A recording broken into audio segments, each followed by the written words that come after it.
Are you letting fear stop you from adding value to your community? On this episode of the podcast, we're going to talk about that very topic with Stephen Christopher, a friend of mine who is the founder of Sequest Marketing, a digital marketing agency, and he is actually going to be talking about his journey to starting his very own podcast, Business Revolution, and we're going to talk to him about the year-long lead-up that he had into actually sitting down and creating content for his podcast and getting that out into the world. This episode is jam-packed with some great tips from Stephen, and including how he actually uses live video to help him become a better podcaster. So let's dive on into this episode with Stephen. Stephen, thank you so much for joining me on this episode of the podcast. Nick, thanks for having me on, man. I really, really appreciate it. Looking forward to it.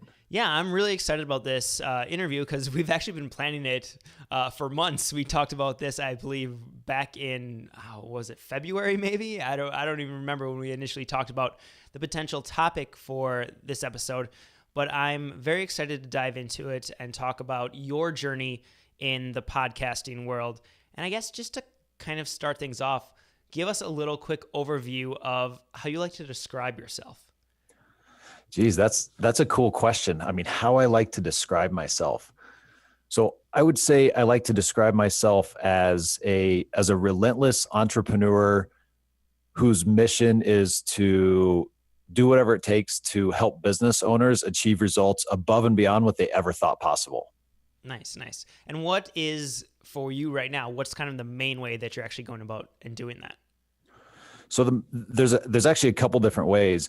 It's when you look at it, it's really this big, I hate to use the word funnel, but I don't really know a better word for that. So I want to help business owners. Now I own a digital marketing company that has a certain price point. So unfortunately I can't help every business owner that I want because then I couldn't run my company. I couldn't pay my staff. So what I've done is, as you know, I've created a podcast and then I do almost daily Facebook videos, just trying to provide value to these people. And really the funnel aspect of it is I'm working with entrepreneurs that are at all different stages. So I'm trying to add value in the very beginning so that now they can get their business off the ground. And if they've already got it off the ground, I'm trying to add value to get them to the next level of revenue. And then the kind of coolest end result would be that I take somebody from the very beginning to kind of a second stage where they're a profitable company. And then the next stage after that would be they're profitable enough to where they have a little team and they're actually able to hire my marketing company to do work for them so that they can continue to grow.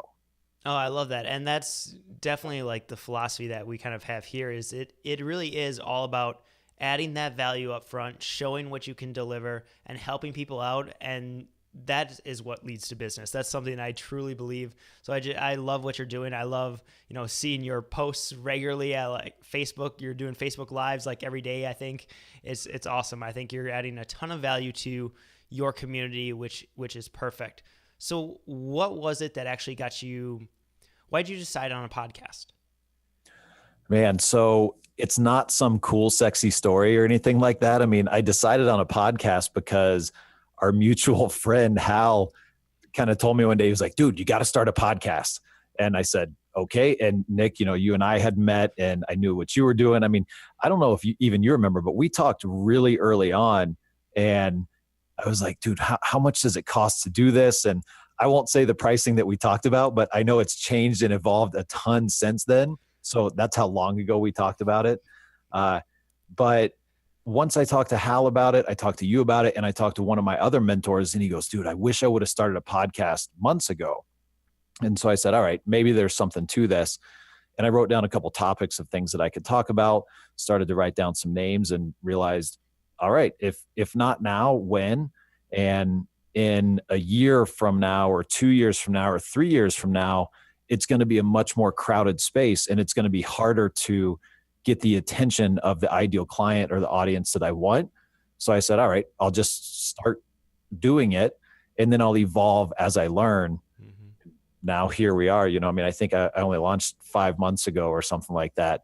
But already I'm evolving a lot in what I talk about, how I do the show and, following people like you and Hal and my buddy Mike to figure out what to do next.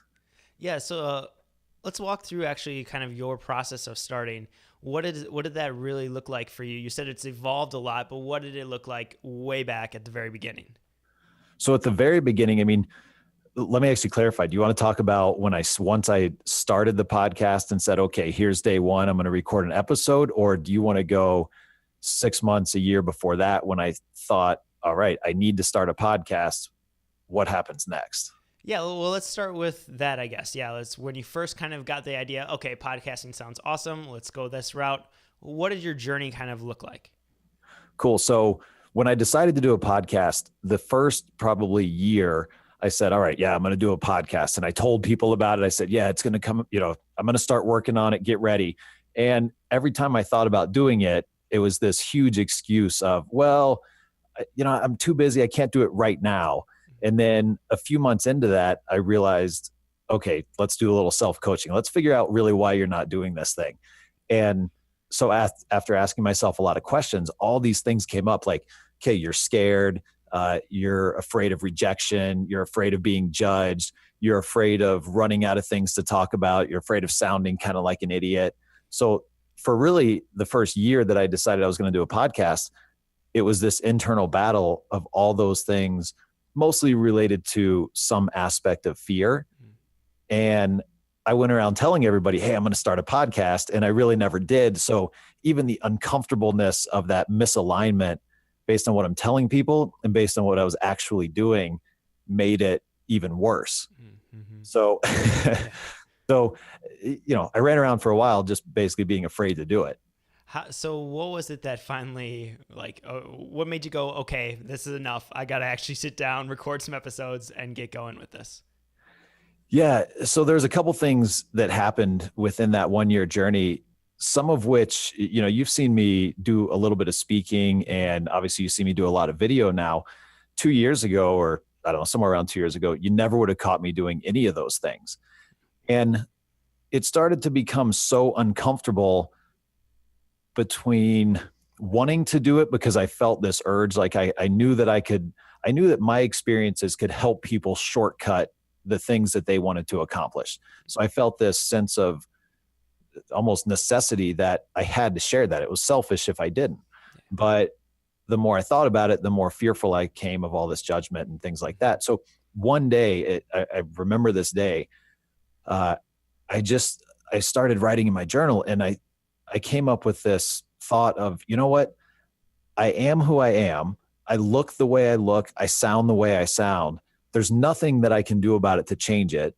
And so get over yourself. Stop being so selfish and just stop worrying about it. And you know what? If somebody doesn't like it, then they don't have to listen to it.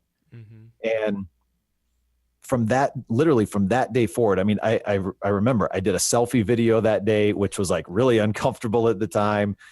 And then a couple of days later, I did another one and realized, wait a minute, like this is not that hard.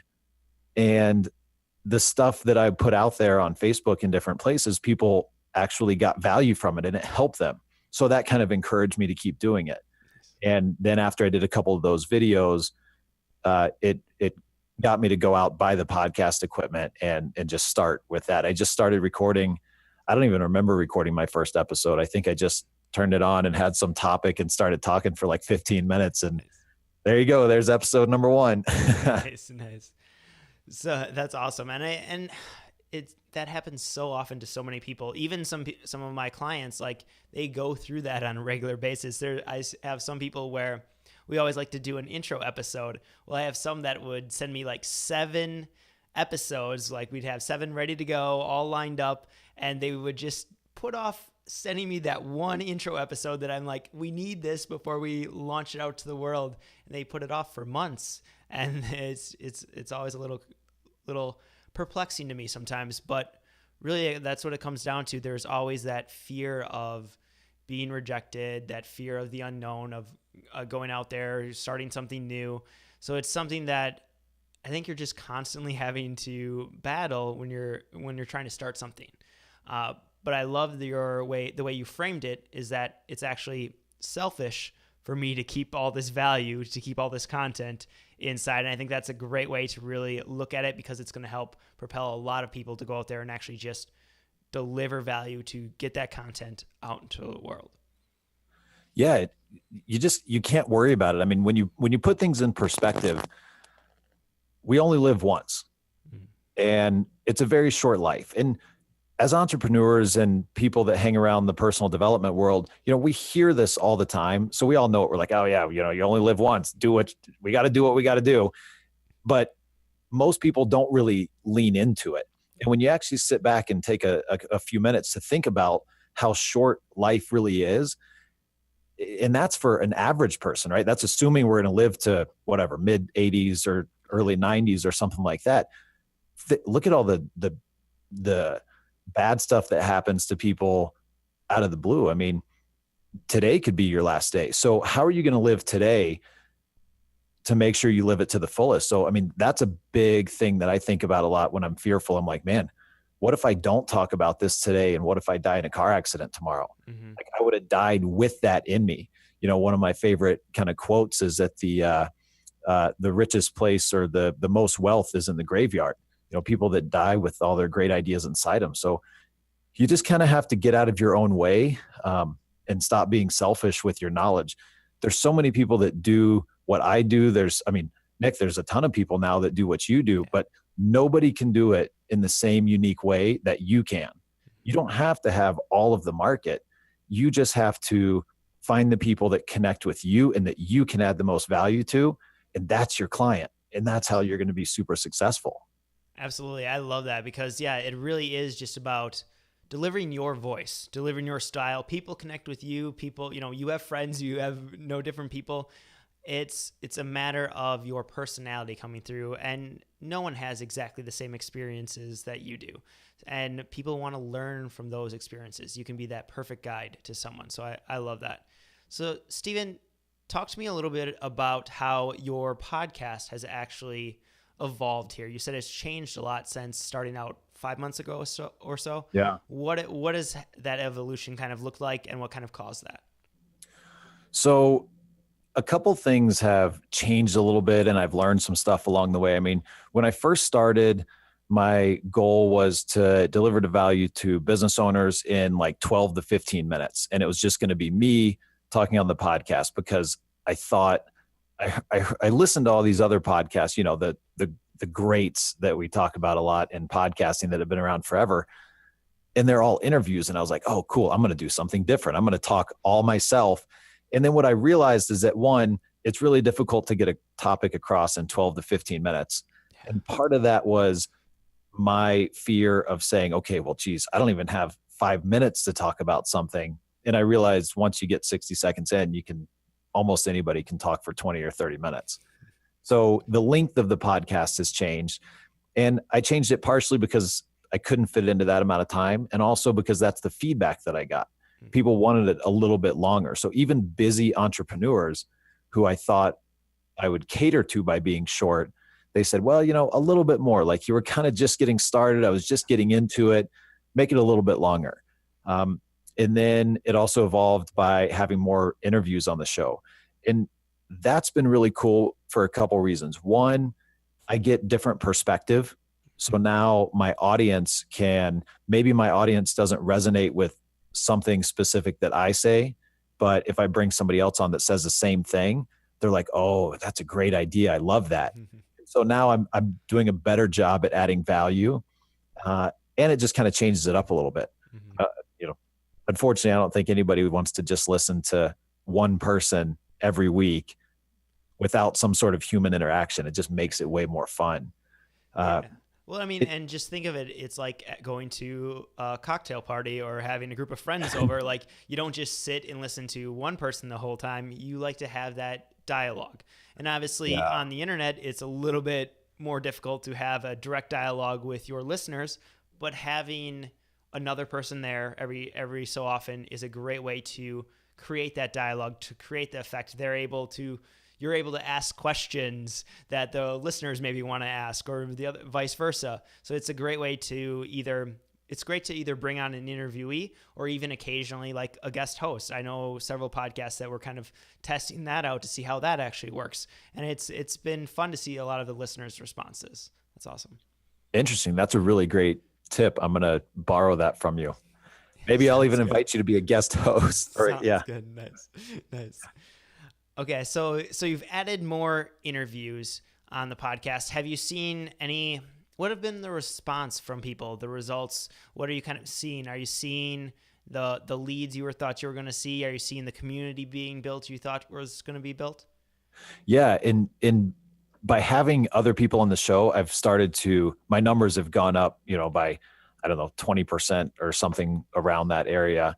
So that's been really helpful, or that's been a really cool part of that as well, bringing other people on. And then it also opens the doors to having, now they're more interested in having me on their show, or they recommend having me to somebody else that's that has their own podcast. Mm-hmm. So it spreads a little bit faster than if it was just me alone. And then from a lead standpoint, so since we're all about pure transparency here on this interview, I'm terrible at asking for anything. And my subscriber list is growing like this little bitty trickle. Mm-hmm. And I'm 5 months in. I don't even have like the free download. I've made it, and all I need to do is tweak it. And every time I look at it, I'm like, oh, I'll do that next week. So basically I'm putting it off because I'm like, oh, is there really enough value in this silly little download that I use every day of my life? And I know there is. So I just need to do it. But the fear is coming back again. Yeah, I know. It's like, oh, is this little stupid thing that I made any good? But it actually is. It's great. It's just what I use to track everything that I do every day. And it reminds me of all the cool stuff that I did. And it helps me set my day up for tomorrow. So it's really simple. But so anyway, so you'll see that come out soon. But from a lead generation standpoint, even without doing that, and I mean, Nick, I'm like the worst podcaster ever, man. I just realized that I wasn't even sending out my email to my list every Tuesday when the podcast came out for like a month and a half. So anyway, we got that fixed. Nice. But just doing that alone. So actually, this is a great point that I think can add value. There's little bitty things like that, sending out that email that I didn't think would be that big of a deal, because I get tons of emails, and most of them I don't read. I skim it and I don't read it, or I don't click on it to listen to the podcast. But that alone, way more than 20% increase in that section of my listener base when I started sending that email out again. So it's the little bitty things I think that you have to do consistently that will really help you grow and help you connect with your audience way more than at least I ever thought that it would have. No, I think that's an excellent point about those little things can make such a big difference. I know for some of our clients, for example, we've seen just basically repurposing, or not even necessarily repurposing, but putting those episodes back out on social media has made a huge results, because when you think your Facebook community, your social media followings, they're not seeing all of the posts. Maybe they just joined, just signed up, didn't hear about episode number 25 when you're on episode number 75, and just kind of adding that back out again has we've seen a significant amount of increase in terms of number of listens and downloads across, just across the board for clients, just by simply not letting content die. Yeah, that's great. That's a huge point that I think so many people miss. I think one, they're a little afraid that they don't want to annoy their audience. But in the world of social media, even just with my interview with Laura, which aired, I think, last week, and another one that I did with Dr. Anissa Holmes, who runs it's probably the first largest dental Facebook fan page in the world now. She was about to pass Mark Zuckerberg's dad when we did the interview, because he's a dentist. But they talked a lot about that. And so many of our audience, even on like Facebook, they missed the first post. Mm-hmm. So you've got to repost this stuff, and you're never gonna annoy anybody. And the ones that you do annoy, they probably weren't your ideal listener anyway. And exactly. If you're annoying everybody, then yeah, you're probably doing it too much. But very few people, I think, do it too much. I would agree. And I know I love Edgar's, so Laura's company, like that's one of the tools we use. We also use a tool called CoSchedule just to kind of keep that content out there. But that's, I think what has always kind of perplexed me a little bit about podcasters a lot is that, or just content creators in general, they will often just put content out and just kind of let it disappear. They don't reuse it. They don't repurpose it into blog posts or ebooks or anything like that. They spend time to do a solid 20 to 30 minute podcast, but then it just stops there and kind of that content disappears forever. So that's always been something that kind of has frustrated and perplexed me. Yeah, I get it, man. I think it goes back to fear again. At least in my opinion, it does, because people think, okay, well, I did that. I put it out there. They listened to it. They consumed it. It's not really good enough to push back out there again, or it's not really good enough to create a little program or a little whatever it is that you want to create with it. But I'm here to tell you that it is. I mean, it is good enough to repurpose and create something bigger, and even create something that people are buying out of the exact same content that you gave away for free on a podcast. I mean, it is good enough. Yeah, no, that's excellent. Exactly. I would completely agree. So, Stephen, how do you actually go about determining what to talk about on your podcast? How do you go about and create that content? Really good question. I'm working on the answer to that every single day. So, so part of why I do the daily videos is to force myself to read and force myself to think of topics for content creation for my audience. And part of the reason why I do those daily videos tied into the podcast, because I was like, oh man, what am I going to talk about? So when I first started the podcast, I had a list of maybe 40 or 50 topics that the month way longer than a month leading up to when I launched it, I just created an Evernote document that said topics that I know something about. And as I went to events or as I read in the morning, I would just jot down things in there. And that's probably the most valuable thing that at least I would say that I could give advice on, is create some sort of a living document where you're just constantly adding bullet points to. So you're sitting there you're having a beer with a friend and they ask for advice on something and you start giving advice. Write that down. Obviously, that's a good topic that you can talk about. And even if it's not specific to your audience, who cares? Write it down, because for me, at least, those ideas would spark something else that I could tie back into the business world. So that was really, really helpful for me, just going through everyday life and knowing that when I had a phone conversation or talk to a client or talk to a staff member or a friend, I would write down what that topic was that I was capable of talking about. And that was really helpful, because the worst thing for me in podcasting is pulling the microphone up on the day that I'm supposed to record and just having like the blank, like a writer looking at a blank sheet of paper. I got nothing. Yeah. So now I can go to this sheet, and generally something on that sheet will resonate with me that day. And the other 30 topics won't resonate, or I won't feel strongly about being able to talk really well about it that day. So I'll pick something that really resonates with me that day, maybe based on something that's happened in my life. So that's been huge for me.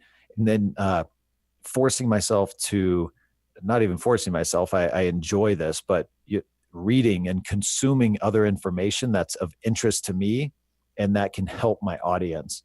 So now I'm benefiting because I'm kind of putting myself in that position where I have to consume more good knowledge, because if I don't, then I'm in big trouble. Yeah, no, and I think that's kind of a great jumping off point. Do you have, because that's definitely a habit that you're building into your regular practice, you're reading every day, but do you have any other habits around kind of content creation that help you kind of find that motivation? Because I know that's something I hear from people pretty often, is that they just have trouble sitting down, pulling up the microphone and starting to record. It just doesn't quite work for them. So I know, at least for me, I've started to create some habits around content creation. I'm wondering, do you have anything around that at all? So kind of to tie in with what I just talked about, having an ongoing list, I think the other things that I do is don't give yourself any time. And I mean, you're like, all right, cool. I'm going to record today at 9 a.m. And, maybe I'm just going to record on my own. So I'm going to record today at 9 a.m. I don't really look at or get near my microphone until like 8:57. And then I kind of have a topic in mind. Maybe I'll write down a couple bullet points, and I don't give myself any time to doubt myself or create the fear around it. And I'm just like, boom, okay, we're going to sit down right now and we're going to record in 3 minutes. And here's the topic. And here's 2 bullet points that I had written. And I just kind of go. And I found that's really helpful for me. We even have a couple mutual friends that are doing some podcasts that have asked me for advice on that. And, when they started theirs, they would tell me, they're like, oh yeah, I've been preparing for like 2 days to record this episode. I was like, wow, like how do you feel about that? They're like, I don't feel ready at all. It's like, man, if I recorded if I thought about topics for 2 days, I could record like a year's worth of content. And I think it all goes back to that mindset of just remembering you are enough right now. You have enough knowledge to do what it is that you're going to start doing. Just don't let the fear of whatever get in your way of being able to communicate that, because nobody can communicate it the same way as you do. So just sit down at the last minute. I mean, maybe this will work for some people, maybe it won't. Me personally, I normally do a lot of prep work for things that I do, but I do it over a long period of time. So like that ongoing or that running list that I created, I do that for all kinds of stuff in my life. Like when I'm going to go on a trip, I start thinking about it 3 or 4 days in advance, and I just jot stuff down in a notepad. And by the time it actually gets ready to go on the trip, I already have my whole list ready. So that's really, really helpful for me. It gets it out of my head. It makes me feel more comfortable about it. And I don't give myself a lot of time. I call it kind of like forced urgency. But that's been really helpful for me as well. And the cool thing is that outside of doing it, well, even in an interview, this isn't live. Right. Exactly. Who cares? You can hit stop, you can hit record, you can erase stuff.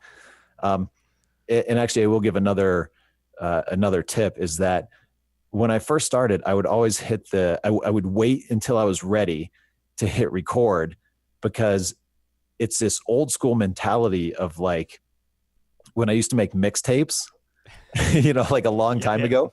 Okay, well, I have a 90-minute tape or a 60-minute tape, and that's it. And now somebody had to tell me, they're like, dude, it's digital. You could record for like days. It just doesn't matter. They're like, just hit record and leave it on. Even if there's 5 minutes of silence in there, just forget about the whole record part of the thing.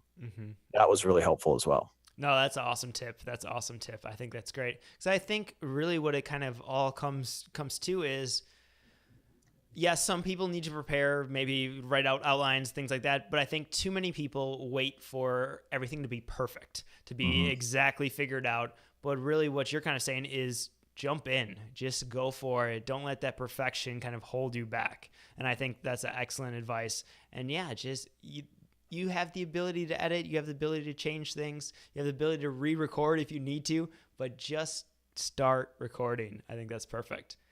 Yeah. Just get started. I mean, the what is it? The journey of 1,000 steps gets started with 1 step or whatever it is. I botch quotes all the time, but you get the point. I mean, just take 1 step and then decide what you want to do for step 2, or if you want to take it, but just take 1. Yeah. Well, and I think that's perfect. And I'm really curious about your thoughts on this, because how do you think doing those live videos has really impacted your podcasting? Because I know live video is really not something I've jumped into a lot yet. It's coming down the road, mainly because busy recording a bunch of other content. But how has that helped, or has it helped? Has it improved your ability to be a podcaster? Yeah, it definitely has. So it gets rid of fear. And you would think it would be the opposite of that. You'd think live would create fear. Well, and that's what I used to think too. So what I actually found is that when I record a live video or go live on Facebook, whatever it is in the morning, most days, it's almost always really good. And it's because I know, or my brain subconsciously knows, like, dude, if you mess up, you just have to keep going. You can't do a retake. You can't do anything like that. And so it's made me much more authentic and real, and it's made me not worry as much. It's really funny. Now when I go back and try to do just a video, like I guess a pre-recorded video for something, like I mess up all the time and I get all frustrated and I'm like, man, I just need to do this live. So the live video has been huge. It's kind of like the analogy of, just jump into the deep end and sink or swim. That's what I would recommend. I mean, you saw at the mastermind group that we were in, I mean, how many people did I kind of somehow convince to do a live video? I mean, I think there was at least 5 people at the event that did it. And they're like, oh, that was so much easier than I thought. And like, thank you. And now I feel so much better. And it's like, just go to the very hardest thing you can do that first. And now everything else is easier. So from a podcasting standpoint, it's done a couple things. One, now I have a ton more content. So now I can pull from ideas because I'm having to create content at least 5 days a week for those live videos. So now I have all these new topics that I'm thinking of. So I can combine those and make one really great podcast. And it's also just made me realize, look, it is what it is. I mean, I'm going to give it my absolute best when I do it, and not really worry too much about what other people think. One thing, almost going back to the tips section, but when I do write my notes for when I'm going to record, a lot of times, I write them on like a really small sheet of paper, because if I write them on a really big piece of paper, I can put too much information on there, and then you catch yourself trying to read, and then now it's no longer authentic. Yeah, you can't read. You just got to be you. And at the top of every Post-it note where I write my notes for every show, I write in all capital letters, add value. And I just remember, the point of the podcast is not for me to feel perfect or be perfect. The point is to add value. So if I mess up, it just doesn't matter. Oh, I love that. I think that's awesome. And I think the big takeaway is everyone just needs to do live video. That's what it comes down to. I know. I agree completely. Actually, Hal Elrod, for those of you who don't know who we're talking about, but Hal's trying to convince me to do a course for, what does he call it? How to get over the fear of doing video and share your message with the world. So you might see a video course coming out at some point soon, because I really do believe that much in it. And remember, you're talking to a guy that 2 years ago, you could not have got me in front of a video camera for pretty much anything. And I actually have like some really old video that one day I'm going to post to show the difference in what it was like when I started and what it's like now. That's awesome. I think that's cool. And that's the only way to really do it, is to jump in, whether even if you're not ready for live video, just at least start recording. It's all one step. Like, just start getting there, start getting used to speaking into a microphone, into the camera. It just comes with practice. Like, everybody hates it right away. Like, let's be honest, it's uncomfortable. We're awkward in front of it, but just start going and it comes together well. Yeah. Don't worry about the sound of your voice. Like I said, your voice is what it is. And what I tell people, and this is probably not the most like politically correct thing in the world, but what I told myself to get over it is, look, there's people out there that have a much like crazier, weirder, maybe worse voice than I do. So mine's really not that bad. And then the same with video. I mean, there's people out there that, they got all kinds of crazy, weird hair and they look all funny. So I'm not the craziest looking person out there. So just, I am who I am, and don't worry about that. It's really selfish to let that get in front of you sharing a message with people. Yeah. And I mean, let's be real. People see you walking down the street every day of your life. So there's people seeing you all the time. So put it on video. They're used to it. It's huge. Great point. But Steven, where do you see kind of the future of podcasting, specifically podcasting within your business? Where do you see that kind of heading in the future? So it's cool. I think that there's going to be a separation. So right now, in my opinion, I mean, there's just, you probably even know statistics. I don't know how many new podcasts are introduced every day or every week, but it's just, I mean, it's crazy how fast they're coming on board. And so I think some people are assuming that they've missed the boat on podcasting, but think about it. We're really in its very infancy. So we don't even know what's going to happen in the next couple of years, but my thoughts are that we're going to start to see a big separation. So the people that are continuing to do it and continuing to just kind of innovate and share their podcasts with the world or with their networks, and find a little way to grow that market share, just slow and steady. I think that in the near future, they're going to start dramatically taking off. And we're going to see a lot of these other podcasts that, these people were just starting because it was a trend, or because they're looking for the next best thing. And those are going to start to fall off really quickly. So now we're going to see this much bigger gap in between the two. And, just as far as where podcasting is going, I mean, Nick, again, you probably know a lot more than this than I do, but podcasts are going to be in cars soon. Yeah. So Absolutely. Now, driving down the road in your car, people are going to have the option to just say, okay, what kind of podcast do I want to listen to, as opposed to, just whatever radio and stuff like that. So there's about to be a whole new world that opens up for podcasting. I mean, this really is a big part of the big part of what's next for audio, and even the whole, like what we're doing. I mean, I can see you and we're podcasting. It's cool. So that's where I kind of think it's going to go. And I think that just like anything, I mean, look back at blogging, blogging, like the people that started it at first they grew really fast, and then everybody started a blog, and people would start a blog. And then now you go to a lot of sites and it's like, oh, last blog, August of 2014. You haven't updated it in 2 years.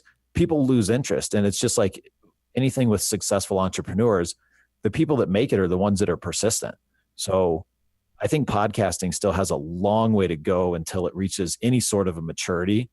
So, but the biggest thing is going to be persistence. I mean, stick with it. My podcast, I don't even really know. I kind of know what the numbers are, but I don't really watch them. I do it to truly just add value to people.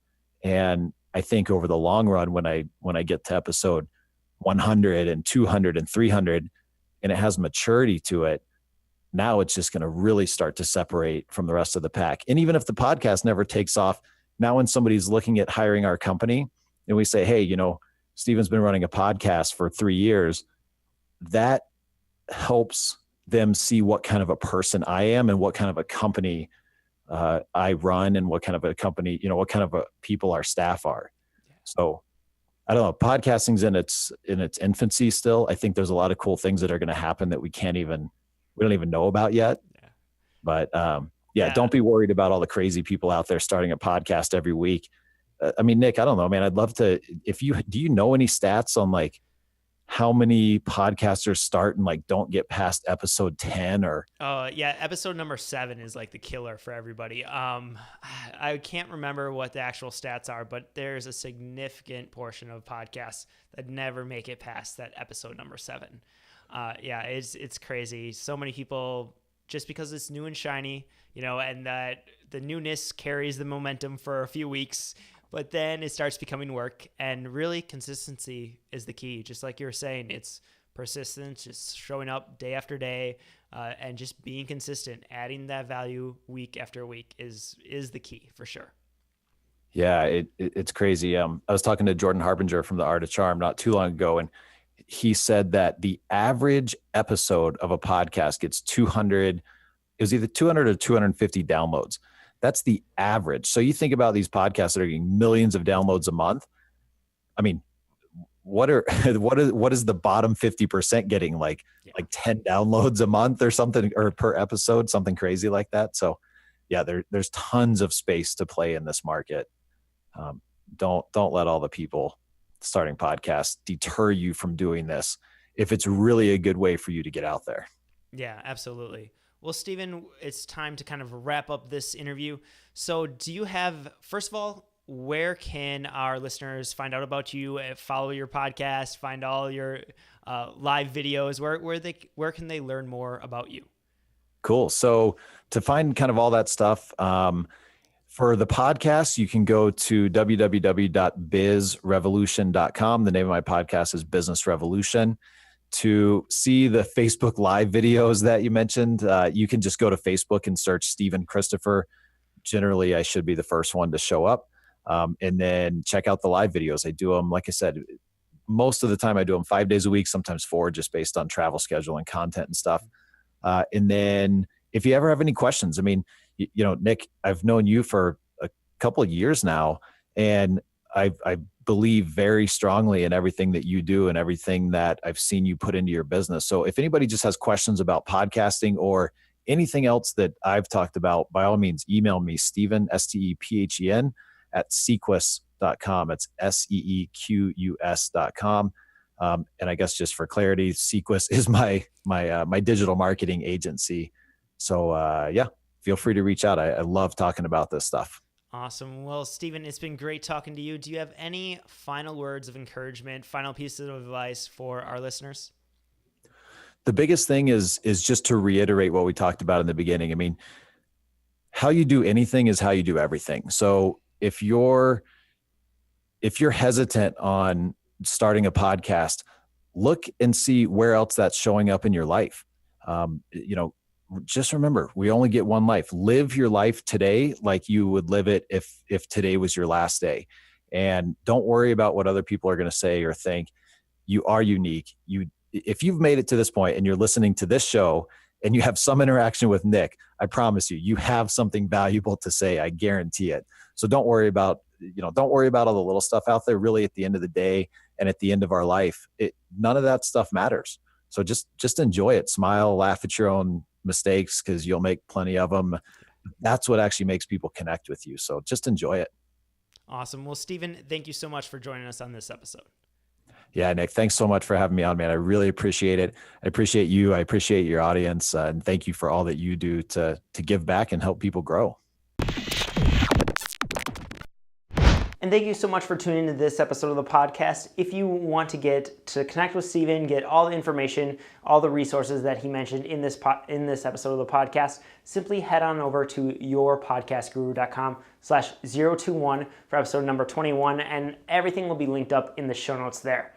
Also, if you haven't done so yet, please go subscribe to the podcast on iTunes by going to yourpodcastguru.com/iTunes, clicking the little subscribe button, and then if you would, please leave a rating and a review, because rating and reviews are the best way for more people to find out about the podcast and decide if this is the one for them. And I also really want to encourage you, if you got some value from this, go connect with Stephen, because he's delivering great content on a daily basis over on Facebook with his live videos. So go check those out. You're going to really appreciate it. You're going to get some great value from him. And if you are ready to jump into the podcasting boat, just simply text the word podcast blueprint, one word, podcast blueprint, to 33444, and you're going to get our blueprint to actually starting a podcast, and that'll help you move further along in that journey to actually creating great content and adding value to your audience. So now, until next week, it's time for you to go out there and maximize your impact and your income.